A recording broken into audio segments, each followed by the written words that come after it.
Alvin, there are many arguments that atheists use, I've talked to many of them, that seem to show that there is no such being that we call God. Let me give you some of them and see how you react. How about the hiddenness of God? If God is so important to us, why shouldn't God make it more obvious that he exists? It's more his fault that we don't believe in him than ours. Well, I mean, the fact is the vast majority of the world's people do believe in God or something like God. So it's not that God is hidden in the sense that nobody knows about him or believes in him. All kinds of people do, I suppose, as I say, the vast majority of the world's people. God isn't as plain to us as other people, let's say, or as, I don't know, trees and houses and material objects.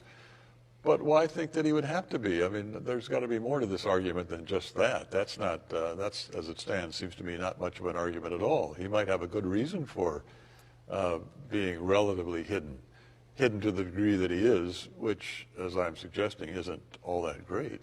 Well, go on to the problem of evil. Well, the problem of evil, of course, is, I mean, so much has been said about that, and there's so much to be said about it.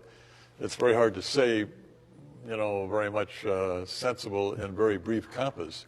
But I would say the basic thing to think about here is the fact that while it's true we can't see what God's reasons for permitting evil are, or at least we can't see in many cases what the reasons are, it's hard to see why that's an argument for its being unlikely that God exists, or that God has reasons, or that there is a being like God who has reasons.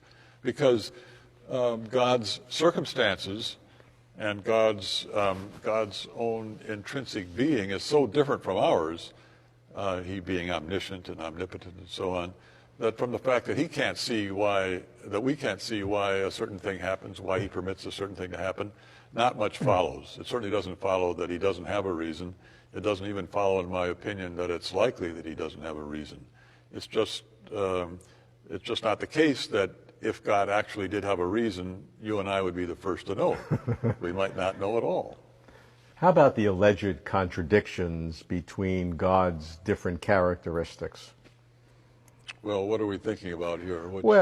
How one can be omnipotent, omniscient, all good. All of these different characteristics seem to have either a contradiction among each other or some unnatural relationship.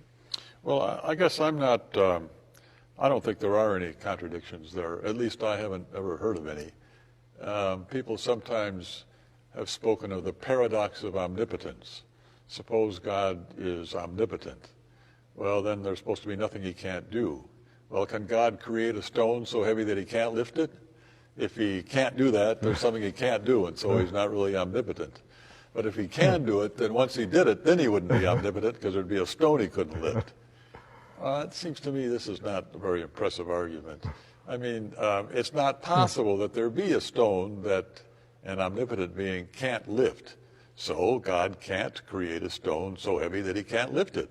But that's not a problem, because to be omnipotent is not to be able to do just any old thing, create married bachelors, let's say, or create stones that an omnipotent being can't lift.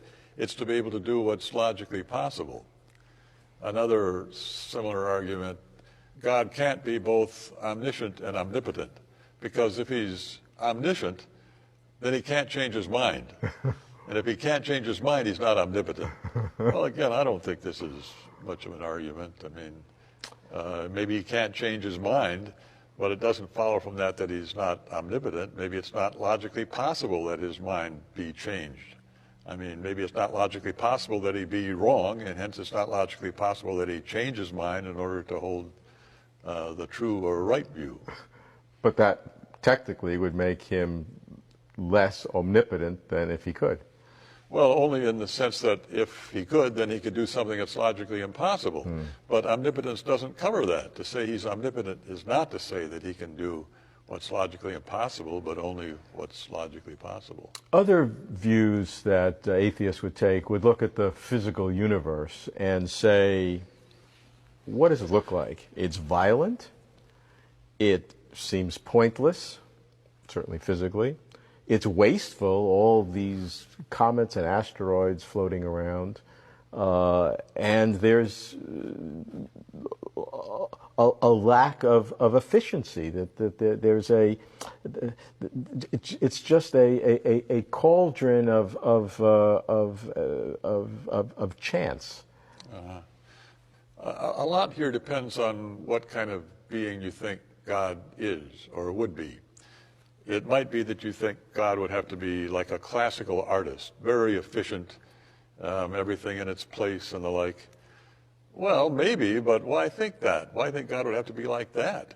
Maybe efficiency is something for creatures who are limited. If you're limited, you have to be efficient so you can accomplish as much as possible with your limited properties and capabilities and resources.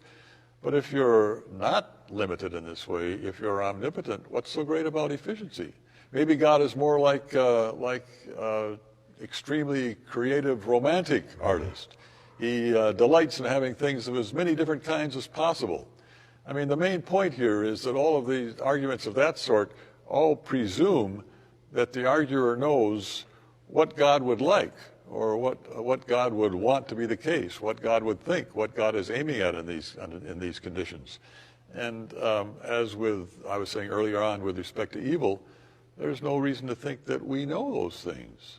I don't see that the fact that there is this sort of wild, prodigious variation of things across the universe, I can't see why that suggests for a moment that there isn't any such person as God. So, for example, Freud thought that belief in God was a matter of wish fulfillment. We find ourselves in this world where, as he says, nature demands from us suffering and pain and anxiety, and in the end she demands our death.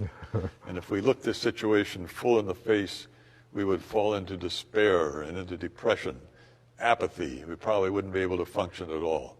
So we subconsciously, everything in Freud that's important goes on subconsciously, invent this Heavenly Father who we say is in the heavens and is really operating things, really causing things to happen the way they do, and he really does love us.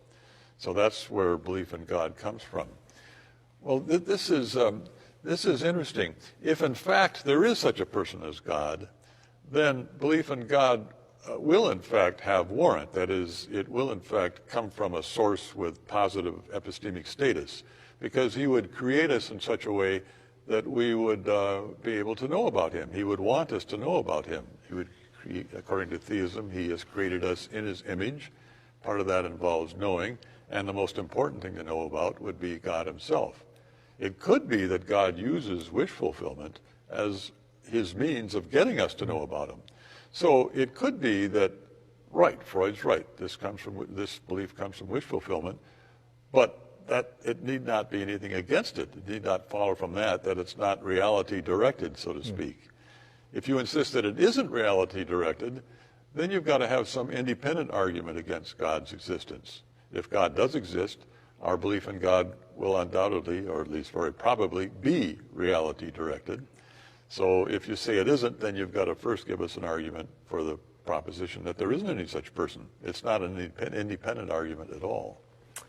So at the end of the day, if you sum all of these arguments against the existence of God together, do you ever have any doubts? I don't think any of these arguments, except for evil, I think that's a real concern for believers in God. I don't think any of these other arguments I say they have no force at all. I think at least they don't have any force to move me at all. With respect to evil, that's another matter. That can be deeply disturbing to believers in God, such as myself. It can lead one to be suspicious of God, to wonder why he does all these things, and to distrust him, and to be angry with him, and to be inclined to shake your fist in God's face, except you know that it's just a totally hopeless and stupid gesture, but it can give you real problems. I don't think, though, that it, at least as far as I'm concerned, inclines me to wonder whether there is such a person as God. It's more that it could make me suspicious, distrustful, not willing to commit myself to him and the like of that.